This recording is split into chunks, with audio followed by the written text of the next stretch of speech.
You might think that because I'm an NVC trainer and a mediator that I've sort of saved all of my friendships over the years, but I haven't. In fact, I would say that because of NVC, I've sort of come in contact with many of my values, like for example, the value for empathy and honesty, and I've had to actually let go of certain friendships even because of that. So I'd like to have a tea with you and share my insights on in which cases it might be time to end the friendship, how to do it harmoniously, why there is a taboo on it, and how to overcome grief and guilt that you might feel after ending a friendship. Okay, so when is it time to close off a relationship? Of course, this is personal, and I would also always try first to see if you can repair something or set a boundary or do anything else to just fix the situation, right? But if you did all of that, and oftentimes I also personally did a private session with someone. So for me, the breakups I've had have always been a process of weeks, if not months. It's not like sort of a rash decision, right? And when I've looked over the people I've broken up with, the reasons fall into sort of 5 categories and sometimes a combination of them. So I'll just go over them and give you an example of what happened in my case. Now, the first one is that your values are clashing. And so, for example, in my case, I had a friendship with someone and I discovered that they thought being gay is unnatural. And, I'm queer myself, but even if I wasn't, for me, and after having many conversations again and see if there is any, any movement in their ideas or their beliefs, and there wasn't, I decided that this was not for me. And that can be, about all sorts of different values. Now, the second one is having a lack of reciprocity. So you're giving a lot to the relationship, but you're not getting a lot back. And it turns out to be structural. Maybe you've talked about it, it doesn't change. I had a situation like this where this was happening, and then there was sort of a last straw where I had a breakup of my romantic relationship and I lost my house. I was in a total mental breakdown, and then I canceled something because of that with them, and they got really mad at me. And that's where I felt like, oh, okay, I cannot be the one that can be in a crisis as well, or needing help as well. Number 3 is having a break of trust. Now, ideally, when someone does something that breaks your trust, again, we try to repair, but sometimes things are just so big for you that they're just beyond repair, right? And I think it's important to allow ourselves to feel that and to decide that, okay, this is really crossed my boundaries too much.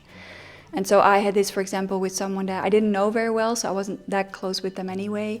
But then in that time, I had an ex who was stalking me, and this friend decided to hang out with this ex behind my back, even though they knew that this ex was stalking me. And for me, that was just so, it was just literally breaking my trust. Number 4 is having a lack of safety. So I, for example, had a friend who was addicted, and despite numerous attempts to help them, didn't help. It became unsafe for me, and I decided to close off the friendship.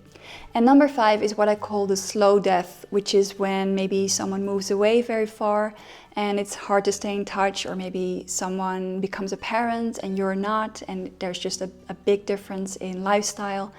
You might still love this friend. You might also here not really need an official breakup. Now, whatever you do, one thing that I think is very important is that you don't break up out of scarcity. So thinking, okay, this is the last friend I have. I believe that when you break up with people that don't work for you, that first of all, you free them up for someone that works better for them, because no one wants to be with a friend that doesn't want to be with them. And also for yourself, you create this space. And so you might need to learn to be alone and to be okay to be alone for a little bit. But then I trust that better friendships can come in.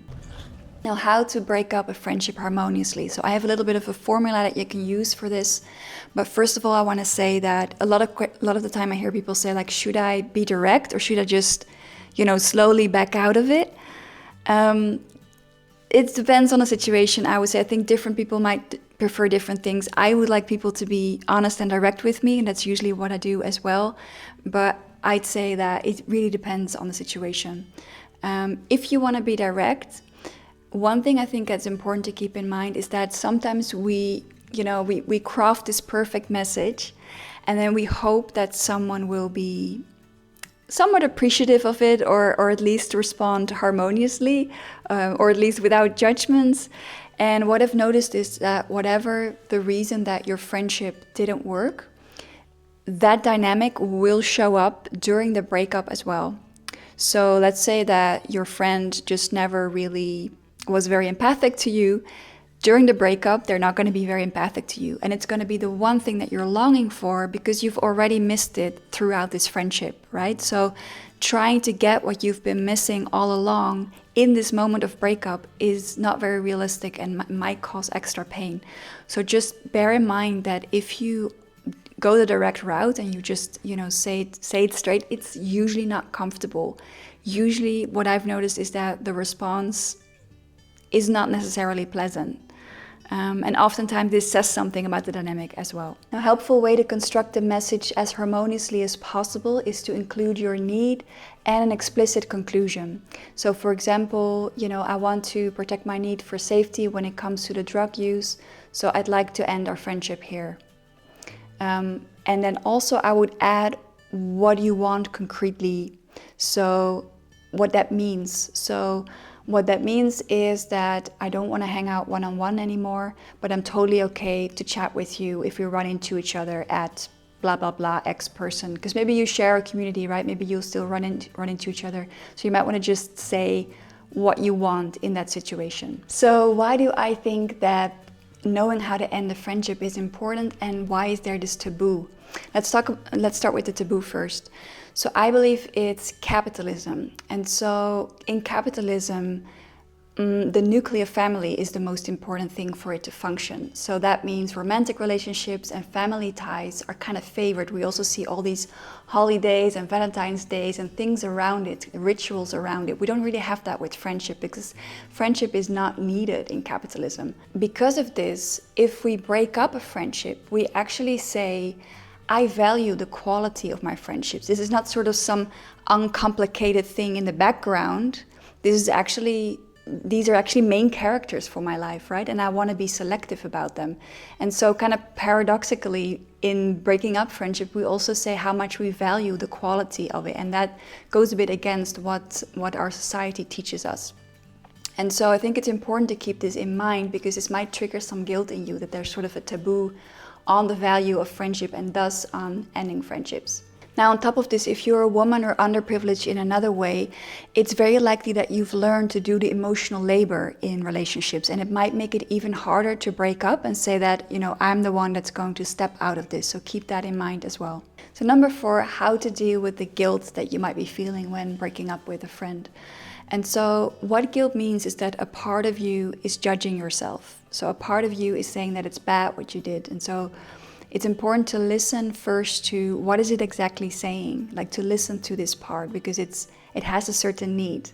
So what it might be saying, for example, is what I heard, for example, was you're exaggerating, you're overly sensitive, or you're being cold, or you're like, if I would feel like I'm growing out of a relationship, I would tell myself, oh, you're being arrogant, are you pretending to be better than this person? These types of thoughts. And then next, we want to ask ourselves, what are these thoughts saying?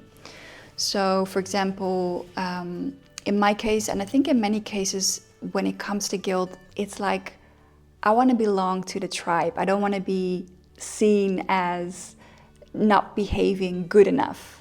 There's something about that. So there's a need to belong. There's a need to be safe in the tribe. Now, there's also another side of us that chose to do this, right? And so there's also a need there. So why did I choose to break up this friendship, as painful as it is, right? And so often there could be a need for dignity, equality, safety, right? Usually it's very deep needs that we are trying to meet even when we end a relationship.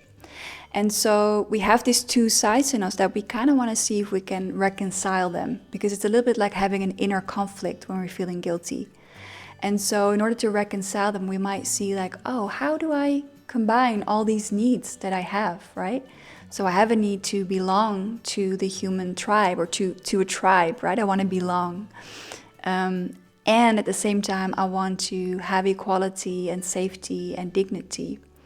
And so one question, and see if any creativity comes up when you gather these needs, right? So what came up for me was like, okay, so what I want is to find my tribe, right? The tribe of people where I have a sense of equality and dignity and respect and safety. And by the way, in my advanced course, I have a full module about guilt. If you're interested in that, have a look. I put the link down below. And question number 5 was how to deal with any grief that you might have.